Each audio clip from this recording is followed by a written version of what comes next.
Good afternoon, everyone. My name is Matthew Platt. I'm a professor of political science at Morehouse College.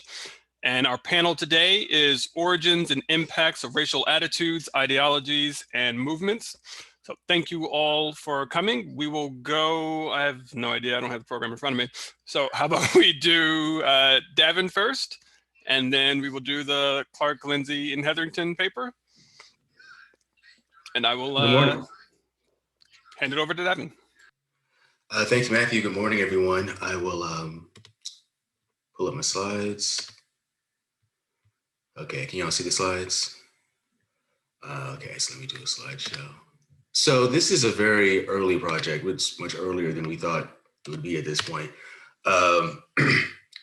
Surprisingly, we haven't been as productive as we'd like the last few months or so, but we can present some preliminary ideas, what we want to do in this project. And when I say we, I refer to my co-author and my Baran Ross, who's in the, let me get the letters right, Urban Environmental Planning and Public Policy Program. We were having conversations and I was thinking about some of the takeaways that I was kind of ruminating with after finishing my book on race and emotions in politics, and want to think through the ways in which different political figures and movements use different emotions. And so Ian comes from a background of abolitionist activism and organizing. So we were curious what emotions generate interest in this kind of work, this kind of labor, and what kind of emotions may sustain people's work. So we thought, well, let's maybe start off just looking at some of the messages of the Black Panther Party and see the ways in which they are identifying themselves and who they are who they're allies with, and so forth and so forth. So this represents the very initial kind of exploration of the kind of meaning and the messages of the Black Panthers.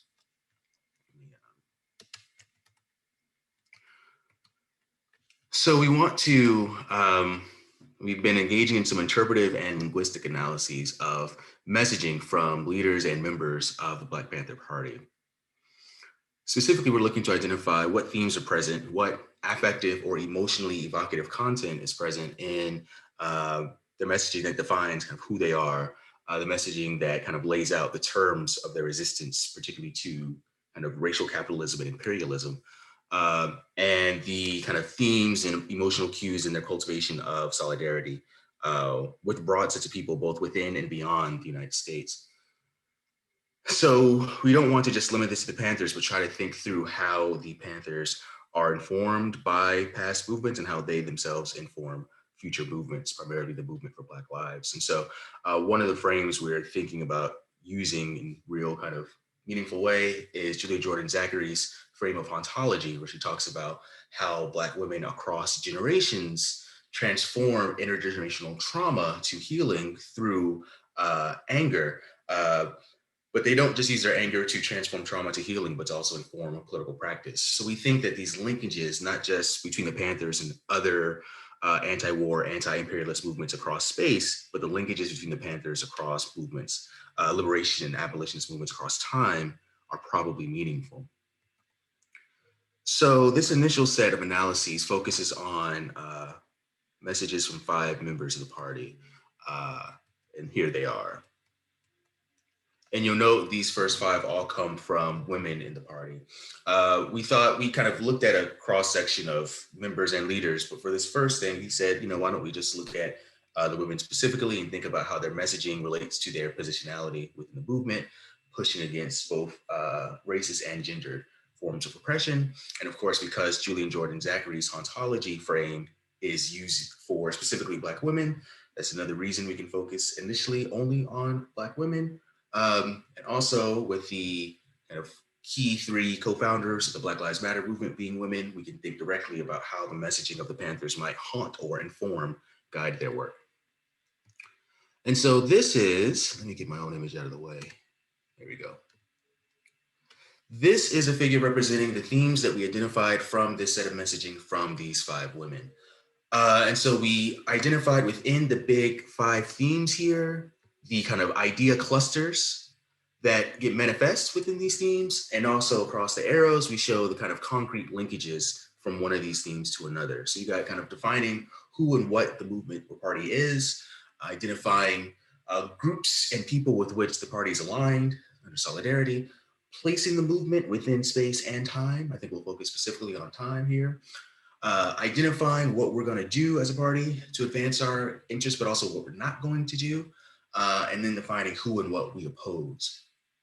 And so the WC there is the word count of the total number of words that we identified falling into these themes. And so one quick thing to note is that we see a lot more time spent on defining who and what the party opposes than say who and what the party is. And that's in large part because they can define the party not just through declarative statements, as we'll see, but also the definition comes about in large part by identifying who they're aligned with, who they're opposing, right? And what strategies they're pursuing or not pursuing. So we can look at just a few brief examples.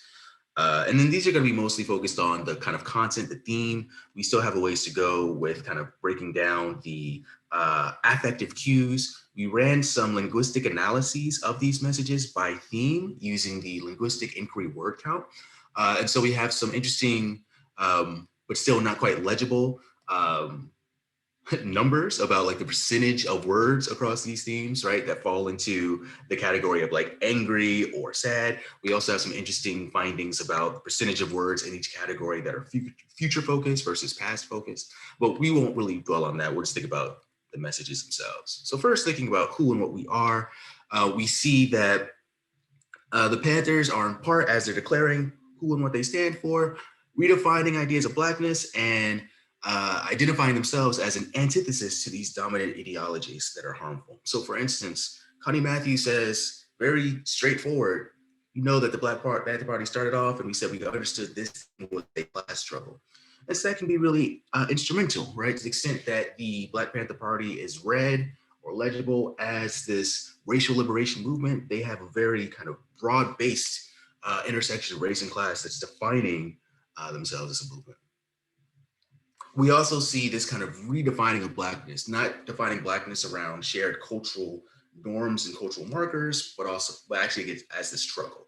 It's around the people's struggle that African Negro culture takes on substance, not around songs, poems, or folklore. This comes from Linda Harrison. Another key theme within this set of ideas is defining the Panthers in large part by what they stand against, what they stand opposed to. And so this isn't a statement from Harrison just defining the Panthers, but really kind of defining Black people more generally, right? We have no nation without a fight against those who oppress us. We have no culture, but a culture born out of our resistance to oppression. And so we see clear linkages between how the Panthers define themselves and how they define who and what they oppose. And some of those critiques, some of those opponents, you know, aren't just racist, imperialist white folks, right? There are some very pointed critiques of Black folks as well, particularly Black folks that rely on cultural nationalism to build community as opposed to building kind of political consciousness. So we see that here. Linda Harrison has a very long critique of cultural nationalism. Because it has no political doctrine as a rule, the limits of being Black and proud approximate. Cultural nationalism ignores the political and concrete and concentrates on a myth and a fantasy. Going forward, we also see the parties, the Panthers, be very kind of critical, in fact, excoriating the political machinery within the US, both the left and the right. For instance, Kathleen Cleaver doesn't mince words in talking about Lyndon Baines Johnson's administration. LBJ is a president notorious to unbelievable proportions for his outright corruption and high-level gangsterism. And of course, they don't mince words in talking about the right within America as well. Kathleen Cleaver providing an analysis that we can probably see prevalent today as well. The right-wing fascist element of this mother country madness has one outstanding political drawback. It cannot produce any charismatic or brilliant orators to advance its cause. When we break down kind of the ways in which the Panthers identify who and what they oppose, we can see a clear through line between that and the strategies that they lay out. Again, identifying what courses of action they recommend and what they recommend people involved in the struggle eschew. So for instance, we see Kathleen Cleaver once again using her observation of Johnson's inability to heed public opinion on the Vietnam War as evidence, right, that electoral action will not derive the benefit that Black people hope it does. That Johnson's never given any indication of a desire to relinquish power or to stop the war in Vietnam, regardless of the opposition of the white middle class, clearly means that the elections have been negated as a decision-making process. Political decisions can no longer be implemented with a ballot, but a bullet. We see similarly more general kind of condemnations of trying to seek reform within the system as opposed to kind of destroying and transforming the system itself. You will not reform or improve upon the system. We feel that it cannot be reformed. We do not want it improved. We demand that it be changed. This coming from Afeni Shakur, writing from a prison awaiting federal conspiracy charges. Let me click here. Similarly, we see Connie Matthews kind of decrying the wisdom of continuing reliance on peaceful demonstrations or nonviolent passive resistance. We got to understand by peaceful demonstrations, by trying to negotiate, we are not going to get anywhere. And lastly, Afeni Shakur puts it quite bluntly: there will be a war, a true revolutionary war, a bloody war. Now, no one, not you or anyone else in this country can stop it from occurring now. Excuse me, I can't even read today. But despite this positing that direct conflict and confrontation is the means through which the party is going to attain its goals, there still remains a level of cautious moderation. So this focus on direct confrontation does not equate with impulsiveness or acting brashly. In fact, the opposite. There's many messages advocating for a steady, slow hand and making sure you don't enter the battlefield until you're fully mentally prepared and educated.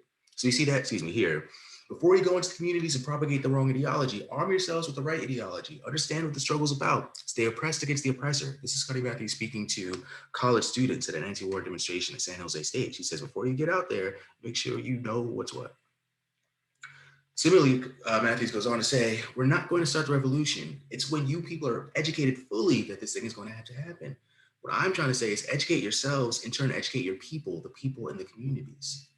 And similarly, Joan Bird talks about when she joined the party, I wanted to know more about the party. So I met a few of the brothers. They related to me the necessity of all oppressed people to be politically aware of the fascism which has crippled them for centuries. And so we think that's notable, right? That there's a sense of, yeah, we're ready to engage in this fight, but we're going to be strategic and we're going to make sure that our people have a full understanding of the stakes and the scope of this. Before we have that educational component, right? Before we're on the same page, we're not going to be as effective.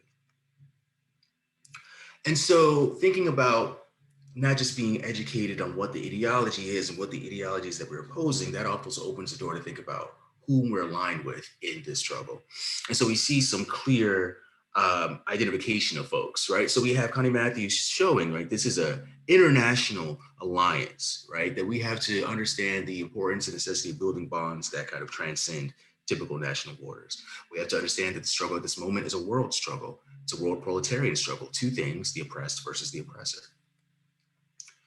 Linda Harrison pushes back forcefully against the idea that Black people and the Black Panther Party, I should say, cannot align with white people. We hear hate white and kill the honky. These statements ignore the analysis, intellectual analysis such as those made by Eldridge Cleaver on the relationships between the government and the pigs and Marines, etc. They ignore the possibility of allies. And what's the basis of that allyhood? It's largely going to be kind of class-based solidarity.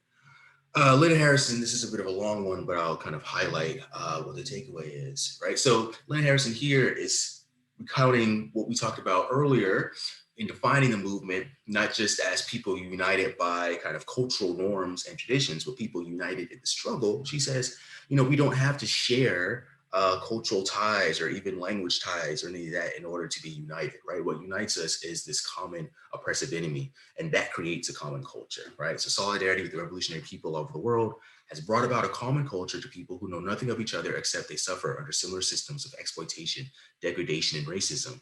But the people have undergone much the same changes. So I'll leave it there, right? So we see their connection to who we are, who we're united with, and also with the focus on revolutionary tactics and actions. What is the strategic course of action taken, right? So we can see some clear linkages across these themes. Lastly, placing the movement in time and space, I'll just highlight a real clear connective thread between this and contemporary movements that seek to place themselves within a broader history of liberation or abolitionist movements. So Afeni Shakur says she's trying to relate the history of the Black Panther Party, right? The Black Panther Party was formed 3 years ago by Huey Newton in Oakland. What was it? Black Panther historians themselves argue over the beginning at the spirit of the Black Panther Party. Some say it's had its beginnings around 400 years ago when you first decided we were not human beings. Others attributed to the 100 million so you killed on slave ships. But all agree that the spirit is there, has been for some time, right? A spirit that transcends generations. We see a clear linkage there between what Afeni Shakur is doing to place the movement within, or place the party within this larger history, and what Black Lives Matter co-founder Alicia Garza does to try to situate the Black Lives Matter movement within a larger history in some 2016 remarks. So we see a clear parallel here. It's important that we understand that movements are not begun by any person, that this movement actually was begun in 1619 when Black people were brought here in chains and at the bottoms of boats. Certainly, we should be reminded that the combined effort of so many incredibly courageous and bold and fearless and wise people that some you will never know their names. But you should know that they are two co-creators of what it is that we are experiencing and participating in today. So I think this is just a quick glimpse of how we can draw some of these metaphysical connections across past and present movements. And so to think about, again, we're very early in this project, what we need to do going forward. We need to really think about what are the emotional sentiments across these themes, what are the differences in themes and sentiments across messengers. So how do these Black women have a positionality that has them have a different kind of approach than men within the movement? How does the content and the meaning of the message evolve over time, right, as the party kind of goes through evolutions? So I will leave it there. Thank you for your time, and appreciate the opportunity. Thank you very much. And so now we will turn it over to the paper by Clark and Lindsay. Yeah, I'm glad to be here. I'm gonna pull up my. Oh, let's see, share screen. You figured I know how to do this by now, right? After a year of teaching in Zoom world. All right, let's see, share. All right, so it's really good to be here with you all. Um, it's interesting. This is actually my first NCOBPS conference, and I was hoping to actually have it be in person, but I guess we'll just have to wait for another time for that. In terms of introduction, so I'm Chris Clark. I'm really glad to be here. Anthony Lindsay, I'll let Anthony, he'll have a chance to talk a little bit later. A graduate student here at Chapel Hill. Oh, okay, Anthony, you can talk for yourself, man. I didn't want to. No, it's okay. Yeah, I'm a graduate student at UNC. I'll be taking a backseat to this presentation. No, but man, you're riding in the front seat with me, man. You're riding shotgun with me here, Anthony. No, and then of course, Marc Hetherington, who's a great friend and mentor and colleague at UNC, is also a co-author, and so we're really glad to be here. Really privileged to be here, and really looking forward to y'all's thoughts on what we have to present. And I actually am going to take the lion's share of blame because a lot of this are thoughts that I had, and so if you all think the idea is absolute trash, then come after me, and more than happy to talk with you about it. There's a lot of these are things that have been poking around in my head for a while here. So again, I'm putting myself in the line of fire. But no, in all seriousness, I'm looking forward to what you all have to say. It's nice to be in the southern part of heaven, as they call it. And I think I saw Tyson in the audience here early on. Yeah, good to see you, Tyson. And a person I know has direct ties to UNC. And if anyone else has ties to Chapel Hill, then I'm glad you're here as well. So anyway, it's ACC season, right? I have to talk basketball. Anyway, let me get back to business here. Okay, so Hope Springs Eternal. Okay. Before we jump into go ahead, presentation, yeah, no problem. Switch the screens. This screen is for your presentation, and the other screen will be for for us to see. Oh wait, sorry. So wait, what do I need to do? I think you may have two screens. This screen is sharing the actual presentation for you on your end. Oh, I thought I was sharing it. Hold on. Let's see. Dang, I messed that up. Okay, so I hit share screen, and then I hit the presentation and hit share. Is it not showing up? Oh, I see what you're saying. Then I did the presenter view. So okay, can you all see it now? Is it showing up now, Anthony? Yeah, it's showing up. It's just them presenter So get it out mode. of presenter view. Yeah. Okay, here. There should be like a second screen. Yeah. Let me do that. Hold on, slideshow. So I need to get it out of presenter view, is what you're saying. So when you go to slideshow, Yeah. hit from beginning. From beginning. Play from start. And then that should work. And then you want to share the other screen. Okay. Golly, this is embarrassing here. Okay, let me see. Okay, so share the other screen. Oh, goodness. All right, let's see here. Is that better? Is that working? Yeah, we can see the full slideshow. I can pull it up, and then you can go off of this one. Yeah, I'm sorry. Actually, I didn't even think about the technical difficulties. I figured I'd have it set up. All right, Anthony, I'll talk here as you lead us. I got you. No problem. There you go. Oh, right. Goodness. All right. So Hope Springs Eternal. So Anthony, you go to the next slide. So what really, just to give you all some background here. So one of the things I've been thinking about is just really my own journey, I should say, in life, and thinking too about optimism, right? And as a Black person in the United States, thinking about, right, how have I gotten to where I am now? And honestly, people, I don't know how you all, approach research, but a lot of the times when I study politics, I kind of think about how I experience the world, how I talk with other people, what I read, and how generalizable it is. So, for full disclosure, thinking about, how generalizable is this idea of optimism among Black Americans, right? And optimism that really is born out of necessity, as I'll talk about in a moment. And thinking about this idea of hope springs eternal, this idea of always pushing forward, always being hopeful that the next day will be better than the previous one. Um, and so, in terms of like some motivation for this, so I mean, we're meeting this way because of COVID, right? And so it's fundamentally changed our life. And it's an understatement. I feel kind of silly saying that in this setting. Um, and as we all know, it's disproportionately affected Black people, right? In so many ways. I suppose I could throw a lot of statistics at you about hospitalizations and about deaths and um, unemployment and so forth, right? But the data are there, and so it's really wreaked havoc on Black Americans. And so one might expect that in response to this. That Blacks might be much more negative, much more pessimistic about the future, right? And maybe not exhibit hope and optimism that things will somehow get better because it's taking its toll on Black people, right? And the way we've seen it. And then when you think too about George Floyd's murder, right, and all the other murders of Black people in the United States, in just prior to George Floyd and all the years before, you might think that that would just lead to Blacks just completely losing any hope and just completely being devastated by this, and that being reflected in their public opinion.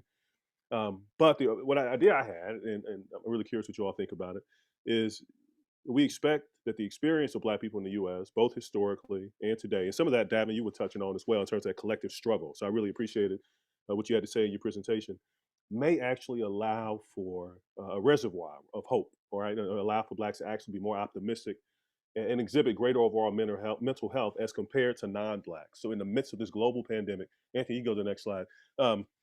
Midst of this global pandemic, um, and just to unpack the argument a little bit more here, right? So the way in which I've been thinking about this, and again, conversations with friends and neighbors, is one way to frame the pandemic is as this experience of collective trauma, all right? And so the idea that the whole country has been in this state for the last, it's been almost a year since class has stopped in person, at least for us. Um, it's been a year, right? 12 months of this. And so the whole country's in the same boat. Yes, it's been disproportionate in terms of its impact. I don't want to like skate over that. But it's clearly the case that everyone is in the same boat. Everyone's having to deal with what it means to work remotely. We're using this language about social distancing and only like public health individuals like used before, right? The whole country is now familiar with this, wearing masks in public and so forth.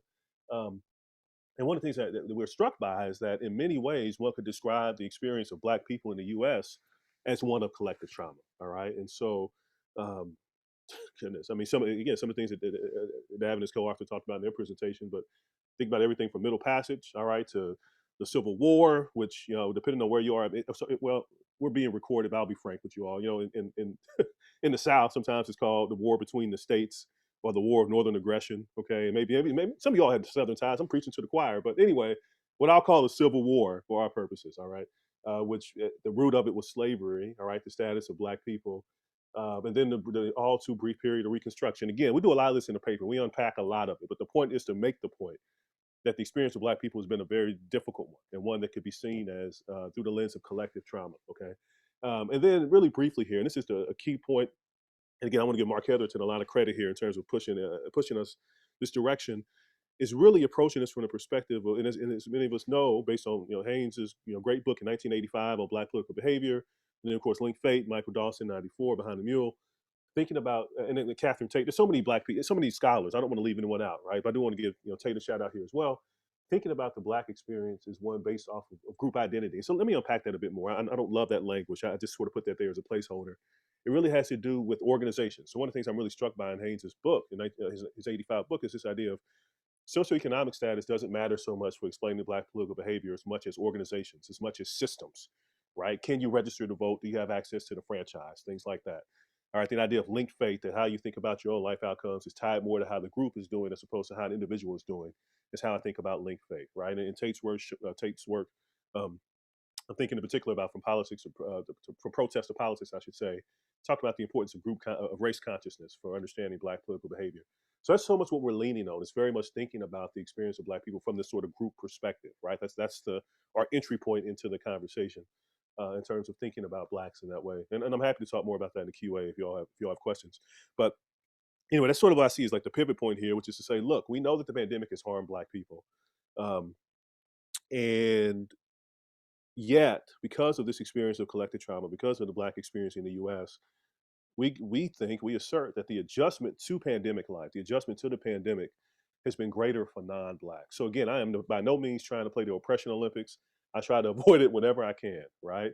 I don't want to somehow, minimize what American Indians have dealt with and other groups have dealt with, but I do still want to make this case. And I do think strongly, right? I believe strongly there's something about the Black experience itself, all right, that is tied to this collective trauma. And because of everything from Middle Passage onwards, chattel slavery and all that, for Black people, the adjustment just hasn't been as great. If you go out in public and you're at greater risk of dying, that's kind of what it means to be a Black person in America. And again, I'm not trying to make light of it, right? But that's something that is just true of the Black experience, generally speaking. Not having a lack of a sense of safety, not necessarily having a job to lean on, right? A period of just having that struggle. Again, I was really struck by that word, Davin, in your presentation. That's very much part of the Black experience. Okay, so I think what that actually leads to is it gives Blacks a greater probability, a greater chance of being more optimistic and exhibiting greater overall mental health. And the key is in the midst of a pandemic, right? In the midst of just this, what seems to be an unending just trial, right? For those of you who are fans of Tolkien and Lord of the Rings, right? It's like going through the mines of Moria. I mean, it's just like, it's dark and there's despair, and when is it ever going to end? And in many ways, that's something that Black Americans have just gotten used to and are able to adapt to. In some ways, have adapted to in a way that other groups haven't. So that's the argument. So Anthony, the next slide here. And again, I really appreciate you. I didn't intend it to work this way. Actually, I think I'll hand it off to you now. I don't know if you want me to hand it off or drop or throw you an alley oop, or I don't know what's Sure. metaphor you want me to use here. I got you. I'll dunk it from here. So There you go. so we did we conducted a series of tests to see how hope kind of stacked up for African Americans. And the way in which we went about testing it was we launched 3 waves of surveys to test African Americans' level of hope and compare them across different ethnicities. So African Americans versus the Latino or Latinx community versus whites, and then other races as well. And we wanted to see their level of optimism, as well as like their a mental health battery is what we put them through. So we wanted to see the quote unquote UCLA 4, their level of loss and pleasure, their depression, their overall stress. So we looked at all of these things across these 3 waves, and we interviewed approximately 2,300, a little under 2,300, 2,200 respondents, 300 to 400 of whom were African Americans. So these are the descriptive statistics. And these are our findings. There was a significant difference. This is the UCLA 4. The UCLA 4 is loss and pleasure, depression, anxiety, worry, and then we made a composite of them. We called it overall stress. And across the board, African Americans had better mental health during this pandemic. The first wave was released in June, the second in August, and the third in November. And across pretty much all waves, African Americans performed better across this mental health battery. But that wasn't the crux. That wasn't like the core of the theory itself. The idea was that African Americans had more hope, and this was promising. So we went a step further, and this is just the relative scores for loss and pleasure. And the rest of the UCLA 4, and African Americans did perform better, and they were several points higher. So 4.2 points higher for loss and pleasure. It was 4.2 percentage points better in loss and pleasure, 8.8 percentage points better in the depression metric, 8.8% better in anxiety, 5.4% better in worry, and overall they were 6.8 percentage points better in their overall mental health. Now this was the crux of the theory, that the African Americans have more hope. So African Americans perform better in hope, stress, lack of stress, and economic optimism when compared to Hispanics or whites. And it was across the wave 3 and wave 4s when we really dug into the data to figure out like what precisely was going on. So yeah, these are the descriptive statistics. We can get back to this in just a bit. But to make sure that it wasn't conflated with other factors, we conducted a multivariate regression analysis and we controlled for several factors. And these were the primary findings. So African Americans, they performed better on the UCLA-4. They had more hope, less mental stress, and they had more economic optimism compared to Hispanics and whites. But both of them were relative to whites in the regression analysis. And we excluded the other ethnicities from the regression. We also had a series of controls where we controlled for their COVID infection status, their ideology, their religion, their income, education age, and their gender. And several of these were still significant. One of the ones that really jumped out to us, and we don't really have an explanation for it, but I thought was super interesting, was that those who were infected with the coronavirus had more hope, which is weird, and I can't really pin that down. I just thought it was super interesting. Their ideology was significant as well. This was their level of liberalness. So higher scores they are more liberal, and lower scores they're more conservative. So more liberals were more hopeful, and the religion variables were significant, which was also slightly surprising. Um, in regards to the UCLA-4, although for hope, religion was significant.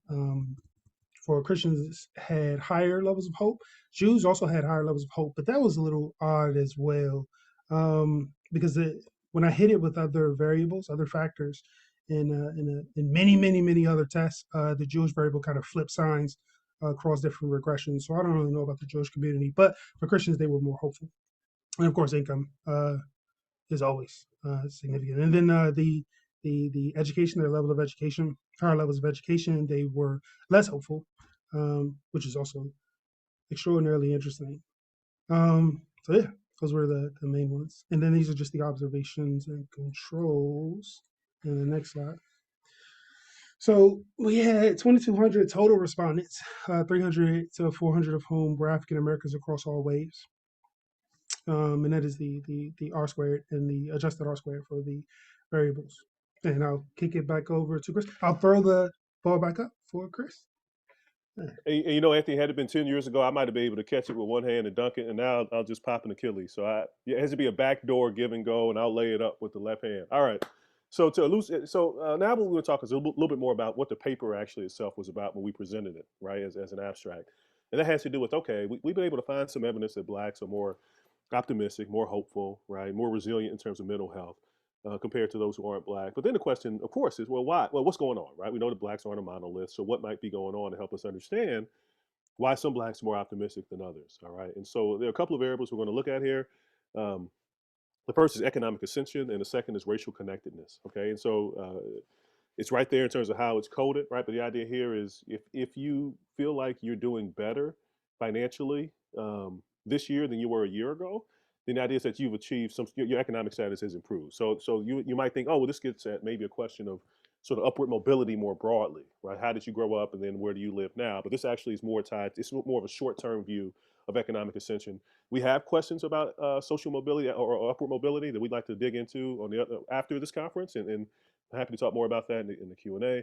And then racial connectedness, which to us is really a key variable to consider, right? Is how connected are you to the black community, right? And so again, what we see is the idea is the expectation is people who have greater racial connectedness might be more optimistic, right? There are benefits that come with it, right? Look, I'm at NCOBPS here talking to y'all, right? Like, I mean, there's a reason why people want to be around people who like themselves, right? And just all the intangibles, right? Intangibles that come along with being in a community, in a safe space where you feel encouraged, where you feel known, where you feel seen, right?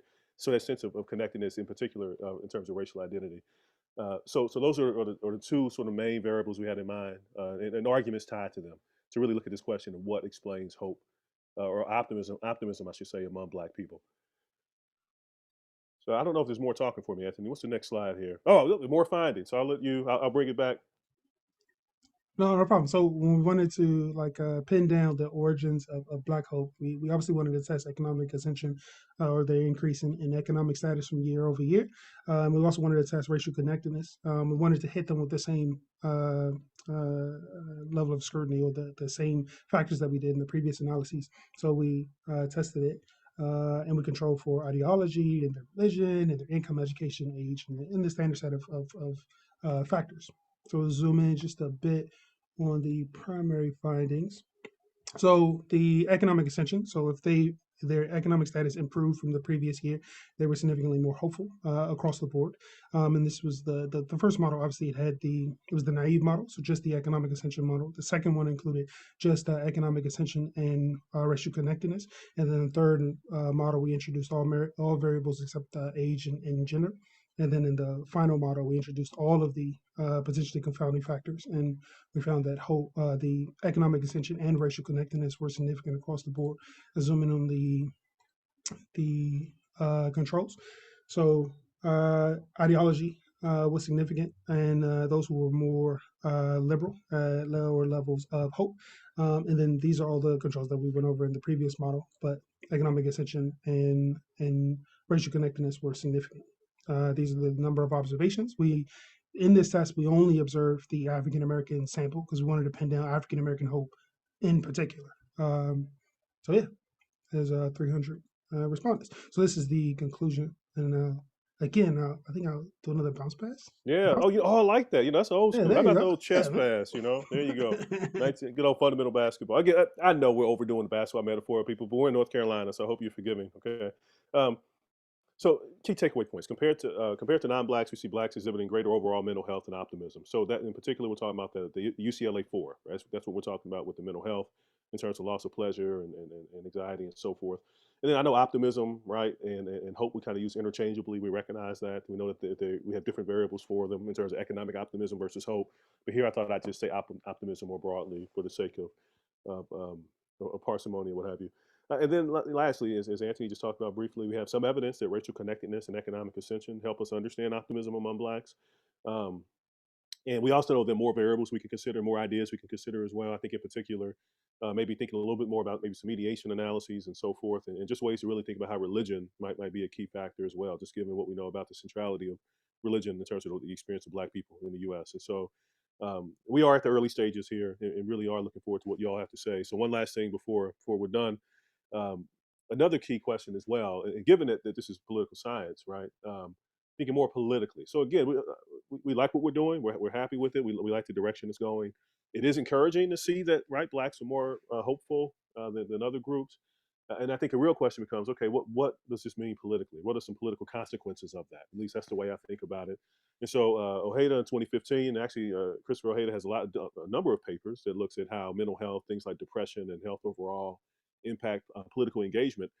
There's a way to think about moving forward. How might this fact, or how might the mental health of blacks and optimism of blacks help us understand Black political engagement? Right, we can think about it as like blacks specifically, but then also just what does it tell us about political engagement more broadly in the U.S. Right, and so these are things that we definitely are going to think about, and we have lots of different outcome variables we can consider.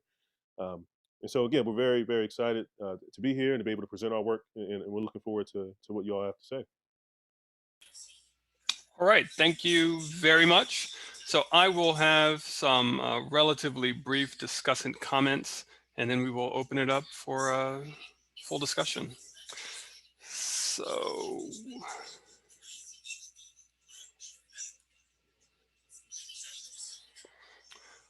all right, so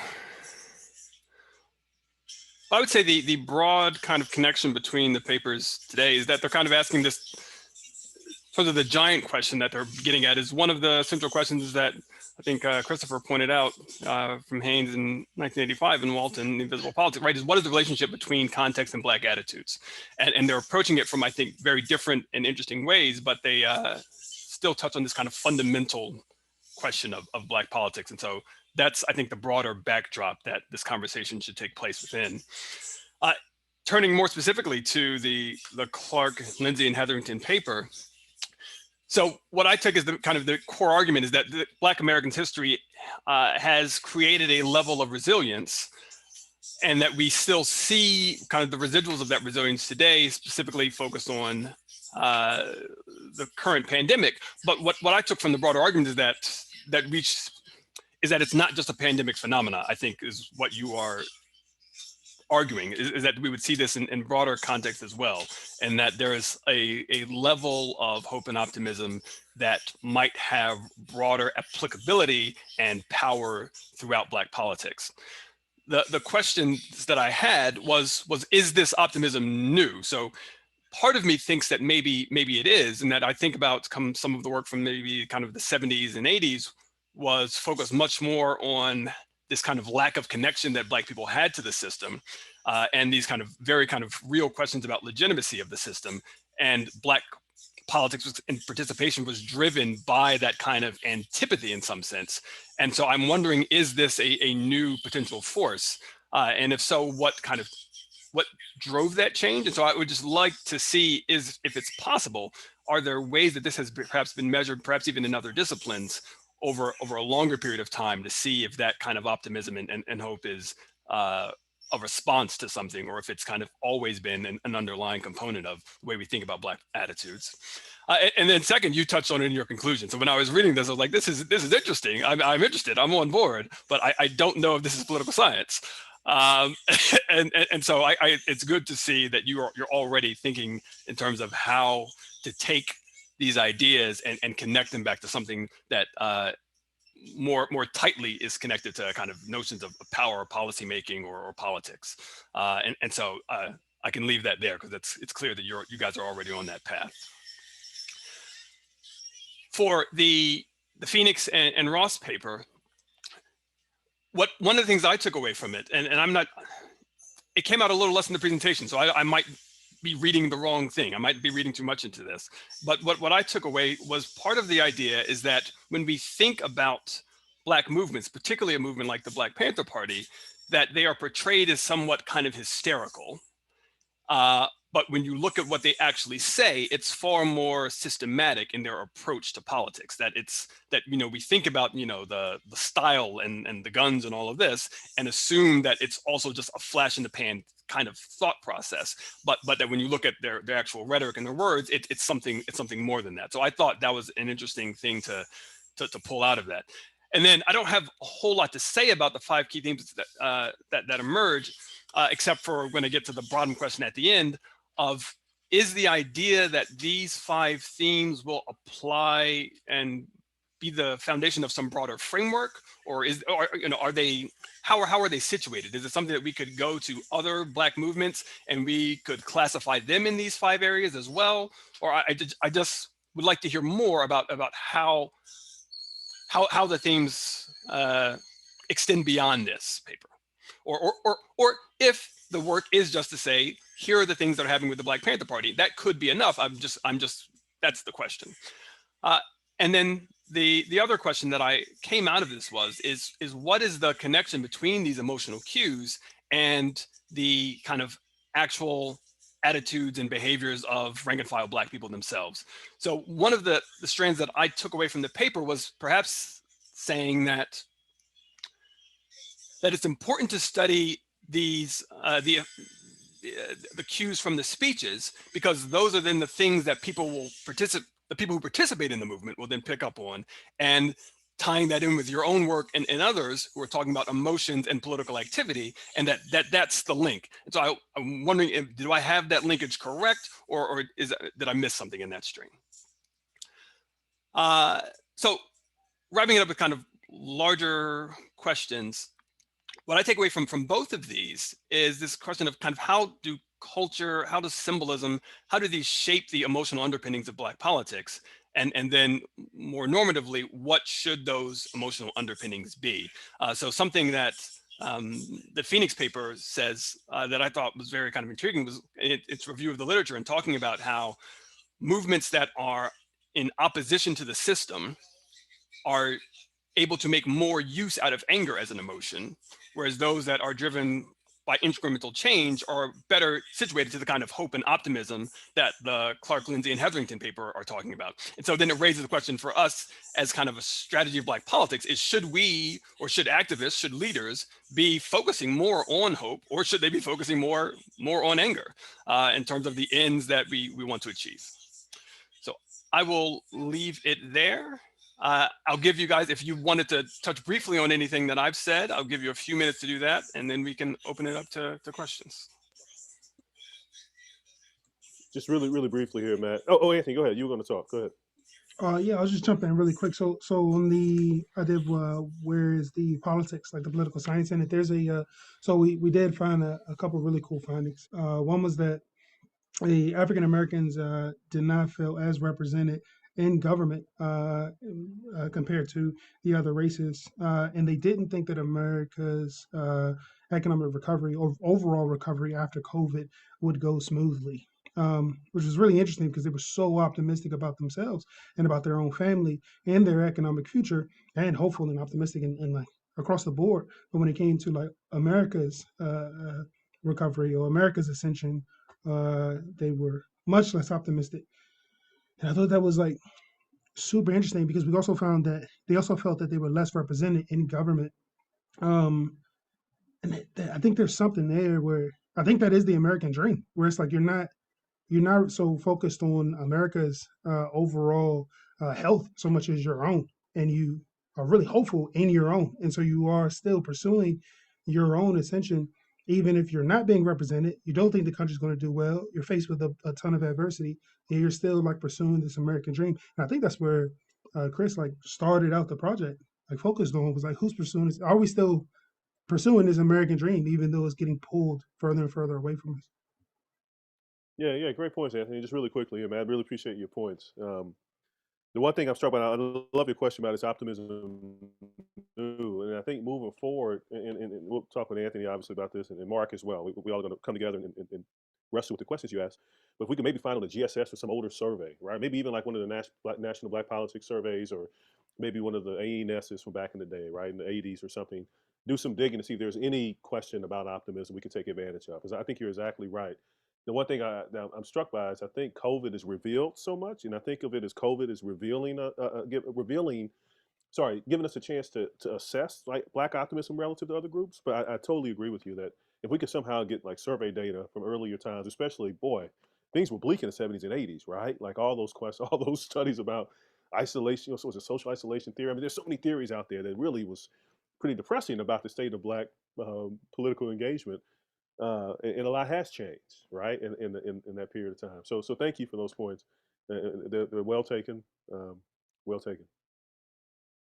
Did you want to respond to anything, Davin?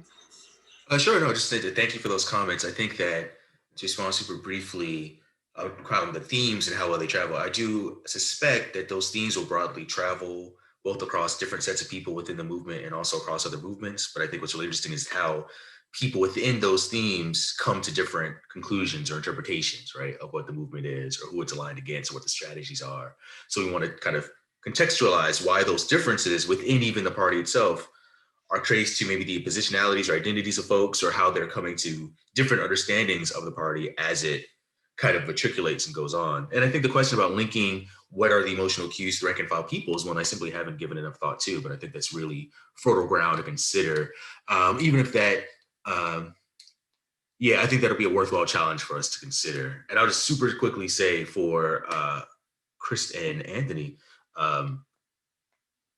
your work on hope is really resonant with some of the work I've done.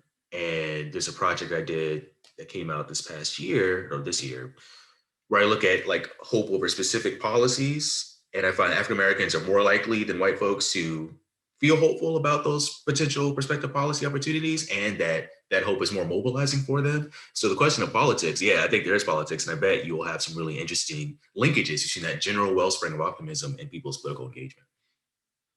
Well, Davin, if you could email me that later, I mean, I'd love to. Yes, thank you for putting that on our radar. All right. So I think to make this more orderly, if you guys could raise your hands, and then I will turn the floor over to you for any questions from our audience here. If not, I have other things I can talk about, but I'd like to hear from you.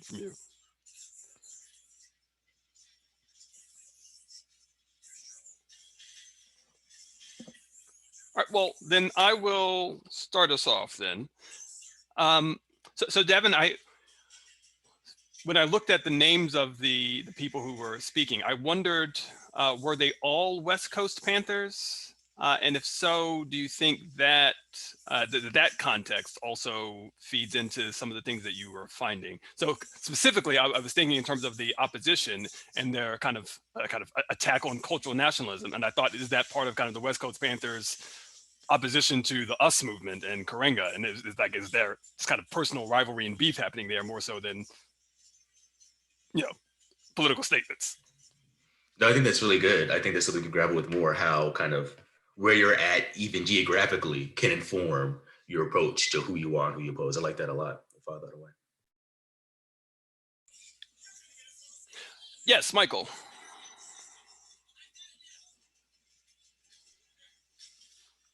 I enjoyed the presentations. Good to see you guys also. Now I just had a question. Obviously, this isn't in my area, but I am curious about Chris's study and kind of like this idea of hope, because you're right, it kind of like goes against the grain of what we think, right? Particularly in these times with the pandemic and all the issues that Blacks deal with over time.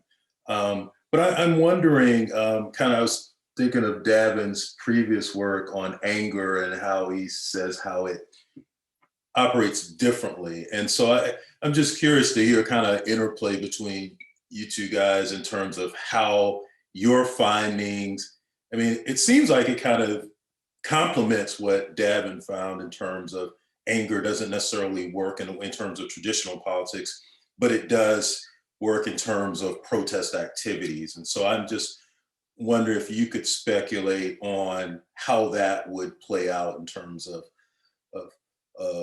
traditional politics and also protest.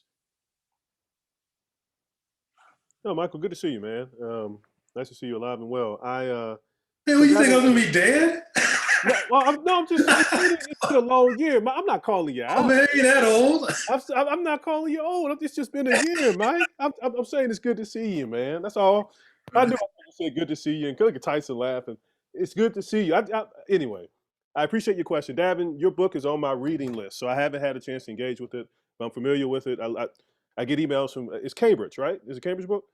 Yeah, I get emails from Cambridge, and I have a list of things to read. So I haven't read it, even though I really want to, and I find it really fascinating. And it makes sense to me, right? That anger is not as accessible. So I wish I could better answer the question that Michael posed. What I will say, though, is given what the information Michael gave me in the question, and given a little bit I've heard about, and again, I read the abstract, right, like online and all that.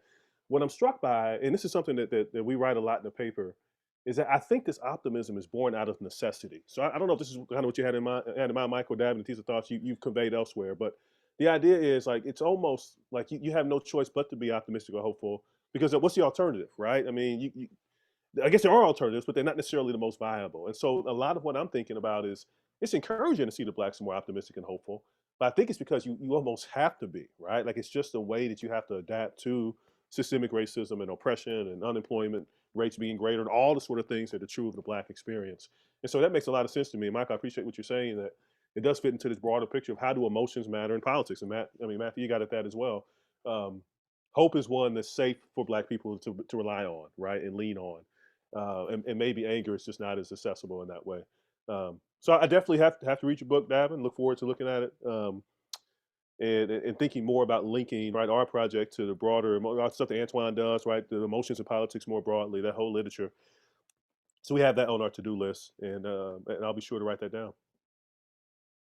If I could just buttress that just a bit, like the idea that like one of the ideas at first was is this new, and can we track it over time, and the trend line for this loss in hope or uptick in hope. I'm wondering if like in instances where there's a significant drop off in African American hope, just connecting the two literatures, if during that time there is an uptick in protests, or if there is an more subscription to like actual like Black movements, which the data I'd imagine I could put together. I think I'm still thinking about it, but I think the data might be available. We could just look at it and see. No question. I just got a quick comment. It's interesting. Now, Trevor, really briefly, I know we got some more questions, but I do see very clearly, as you mentioned, Michael, the resonances with your project and my own stuff, and also with Christine's stuff as well on resilience, and thinking about like, I have tried to, I focus more on negative emotions, but there's a chapter on positive emotions, and there's some weaving throughout of the ways in which Black people's faith, Black people's kind of social ties, as you find empirically, cultivate both a sense of resignation, like I'm not going to get mad about this because it's just a fact of life of being Black, but I'm also not going to be defeated by this. And I think that sense of what Christine calls resilience, which I think is super critical, really buoys Black folks. And I think it makes positive emotions play a greater potential role in stimulating engagement. And so in thinking about that question of, is this a relatively new phenomenon, or can you trace some kind of reserve of optimism over time?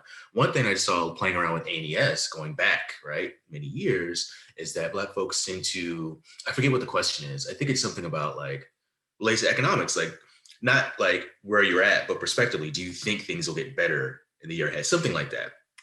And surprisingly, Black folks are tending to be higher than white folks on that, right? In regression models, you're controlling for a lot. So there's like this tension there that I think your projects get at nicely between kind of what I call being resigned to stuff, but also still maintaining like almost a necessity type of hope and optimism. So I really like how you can make these more sharp and apparent than I was able to in my own work. So I'm really excited about this project. Christine. Yes, thank you. Keeping with the basketball thing for the pivot or I don't know. I'm not even gonna try. So thank you. I think this was a really great presentation, Anthony and Christopher. And it was exciting to read and see that others are thinking about, it was a layup, girl, but thinking about resilience and optimism and hope. And I do think, particularly with our interest in this room, like hopefully something collaborative can come from that. So I was just going to ask you all, given that you have a panel, it seems, or data that was collected in waves, are they the same respondents over time? Yeah, there was a chunk of them that we did a longitudinal study on, and then we did another analysis with YouGov where we had more respondents that we were able to test multiple times. So yeah, Okay. not in this one. I want to exploit kind of getting into if this is a more trait-based, this optimism that you're rolling into, if this is more state-based, especially since you have data over May, thinking about the George Floyd, thinking about the transition in power, or the transition in power, if we call it as it were, in November. And then this other time period, I believe you said was June. I'm sorry, I don't remember what the middle wave was, but I was just wondering if that was something that you were looking forward to exploiting in the regression framework as you talk about in the descriptives. And adding to your reading list, I can send you my working paper where I develop a measure of racial resilience and kind of things that have percolated in this conversation about how African Americans' perseverance in spite of adversity, how that's something that is very much connected to our ideology as we encounter politics. So I'm more than happy to send that along, but also I would love to read your working paper if you can share that. Yeah. Yes, no, thank you for both of those things. Yeah, and more. We have a lot of reading to do. I really enjoy reading, so please do send it our way. And thank you for that. And Dav, thank you for your thoughts too. I meant to chime in, but thank you for your words. And yeah, I really appreciate what you're saying there. And Anthony, were you going to say more about the panel? I didn't want to cut you off there. Yeah. So no. So I was thinking of doing two things. I wanted to do a factor analysis, controlling for individuals, like overall psychological profile. I was going to hit them with the big five behavioral measures, and then see if African Americans kind of skewed away from the aggregate mean. Essentially, like controlling for your psychological disposition, are you still more hopeful? And then seeing if these exogenous shocks shifted that hope as well. So it could really hit at the heart of like African American resilience and hope. So yeah, it's on deck.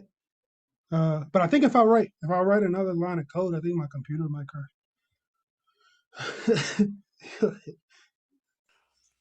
Chelsea, the floor is yours. Thank you. These were great presentations. My question was for Davin. I was really, first of all, I've been excited to see this because they sent the message out about impulse, and I was like, oh, I can't wait. But I was most excited because I'm very interested in your methodology and the use of word count to kind of pull out these themes and the prevalence of them. And so my question, you talked kind of through a couple of different moments of time with the women that you chose to analyze. And I was wondering if you saw anything in the context of where these speeches took place, or maybe the different audiences, if there were any critical differences that came out and how the themes or what was most prevalent based on the context of the speech being made. Yeah, really good question. So we did find some, we got to, dig deeper, but it's very different sets of audiences for the work. It's all within a limited time frame where it's like all 1969 to 1970, right? So relatively early on, where there's clearly an emphasis on defining who we are and what we do. So I think that's why that theme is prevalent. But like, so Connie Matthews is speaking to college students. So she's very much emphasizing like their responsibility to understand their complicitness in American imperialism and to kind of let them know, like, the stakes of this struggle really lie with you. So we clearly see this kind of directive, like, you can't just march and think you're good to go, right? So she's really kind of interrogating how this set of people is going to position themselves to either be part of the struggle for liberation or part of the problem. And so that's clearly distinct from, say, Afeni Shakur, who's writing from prison, who strikes a clearly more defiant tone. And this is where we need to really grapple. And for Impas, we'll have a little bit more of this. Hopefully, that's 2 weeks. A different emotional kind of sentiment, which is, we will win despite all the machinations you're employing to take us down. And so that's similar to Kathleen Cleaver. I forget what her audience is, but she is very much centered on identifying this moment in time. And what is the moment in time for her? King is assassinated in 68. And then days later, Eldridge Cleaver is shot in a confrontation with police. So she's really situating this immediate moment as a time which Black people within the Black Panther Party, I should say, have to step up and fill this leadership void. So that creates a different set of stakes and urgency, in contrast to Shakur, who is writing not just about that immediate stakes, but the broader stakes. So yeah, in short, there really is some important distinctions to be made about who their audience is and also where they are in time. And to add to Matthew's point, like, to think about the commonalities of them as West Coast Panthers, how that is distinct from when we explore other people and see folks that are, in other parts of the country. So yeah, I do hope by Impas we would grapple with that a little bit more, but for sure we see some interesting distinctions there that speak to, I think, the strategic element here, right? Like, I have a vested interest in having a different set of communication to people that I think can be recruited into this movement on this college campus, as opposed to, right, like, a broad set of people that are going to be reading this message, including people that I know or perceive to be the enemy. So absolutely. So I had, I always like to bring a little skunk to any party. And so when I was reading the paper, Christopher and Anthony, part of me felt a little unease because it seemed, this is not at all, I want to be clear, this is not at all what you are saying, but part of what I was reading was, yeah, all these terrible things have happened to Black people, but on the bright side, we have these superheroic powers of optimism. And that just doesn't sit that well with me. And so I wonder what you all, but kind of what anyone kind of thinks about. I guess to me, some of it seems like kind of that resilience and optimism could actually be maladaptive traits, that they come from a point of trying to survive, but that kind of mere survival is the problem. And that from the perspective of Black politics, you would want people maybe to get into a bit of nihilistic despair and burn everything down, because that's what the system warrants. So, point well taken, man. And it's one of those things that, and I appreciate your honesty. And again, man, you got to have, that's what makes a panel, right? I was hoping, I need that in my life. It's coming from a good place. And so you're exactly right. And I'm always torn between that, because for some people, they can use that as an excuse that, well, look, Black people can still survive. Look how strong they are, right? Things are just okay, right? Slaves, you would sing and they were happy. And to me, it fits into that whole world of just trying to like justify the status quo that is inherently unequal and discriminatory. Is, oh, well, Black people, they'll be okay. And I love that, the maladaptive. I'm going to use that. And we'll be sure to acknowledge you in the paper too, man. I mean, that's great language. So one of the things we want to do, and I want to do more in particular moving forward, is dig more into the psychology research, right? That talks about coping and stress and trauma. Because I use that word trauma, right? But like, there are people who research this that talk at length about it, right? And likely say some of what you're getting at in terms of maladaptive traits, right? There are healthy ways to cope and there are ways that are less healthy. And so I agree with you. And moving forward, there'll be a little bit more, I think, that sort of sting there, or more of that critique, more of that kind of recognition of maybe what you're getting at, right? Because I always like to think about things as sort of double-edged, right? So on the one hand, hope is like this sort of quintessential trait of the American experiment, right? And it's what allows us to be who we are, and so on and so forth. But then there's also the reality that, hey, like if a group that's been oppressed and harmed so much is hopeful, it could be a maladaptive trait. So your point is well taken, and it's something we'll wrestle with more moving forward.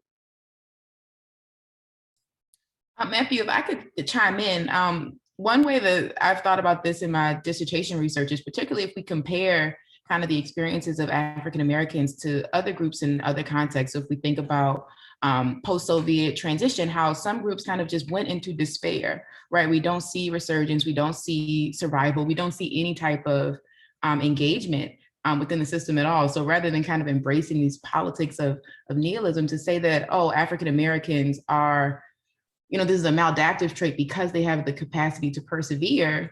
I mean, I guess what's at stake in making that argument, particularly where, resilience is a part of the human capacity, right? We all have a capacity to be resilient, but when we think about the Black experience, how is that perseverance kind of tethered to this racial identity that we have, which maybe it isn't such a bad thing, it's just a peculiar circumstance of the group.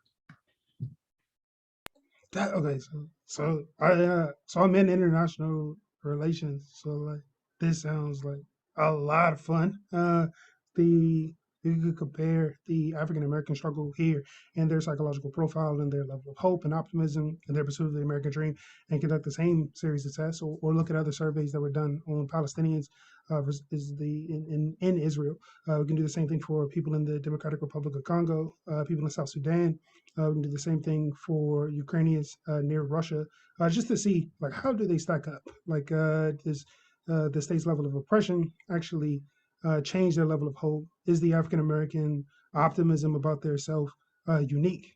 Is their profile where you have high levels of hope for yourself, low levels of hope for the ascension of the government or the economic stability of your country? Like, is this whole like profile of African Americans, is that unique to African Americans given their history, or does it hold up in like a bunch of different other contexts? That sounds like a lot of fun, and I think I may be doing that this summer.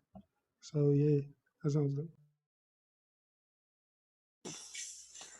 All right, were there any last questions?